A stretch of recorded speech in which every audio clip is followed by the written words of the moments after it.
Në ditën ndërkombëtare të turizmit, Ministri i Kulturës Aldo Bumçi zgjodhi qytetin e Shkodrës për të theksuar rëndësinë e ruajtjes dhe promovimit të trashëgimisë kulturore. I shoqëruar nga kryebashkiaku Luka dhe drejtuesit e institucioneve kulturore, Ministri i Turizmit bëri publike blerjen e Ish-Bankës së qytetit, një godinë kjo me karakteristika të veçanta në të cilën do të transferohet fototeka e familjes Marubi, një nga pasuritë e rradha të trashëgimisë kulturore shqiptare.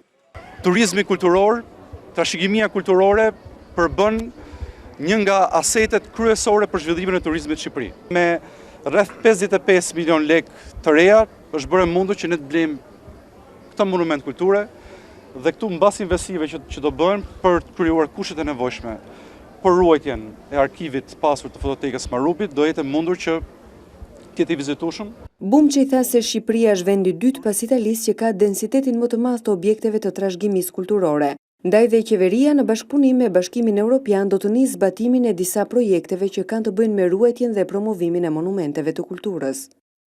Në bashkëpunim me Bashkimin Evropian, me projektet e Institutit Monumenteve të Kulturës, do bëhet restaurimi, rinovimi godina në Gjuha Dol me të gjithë zonën përreth.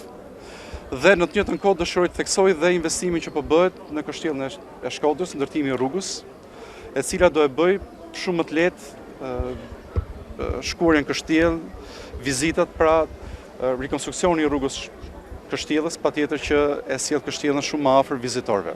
Ministri i Kulturës u ndal dhe tek dobësitë që pati sipas tij ky sezon turistik, me theks të veçantë pastrimin e zonave bregdetare. Sipas tij, largimi i varrezave të makinave dhe një sër detyrimesh të përcaktuara qartë për krerët e komunave turistike do të bëjnë që vitin e ardhshëm të kemi një Shqipëri të pastër.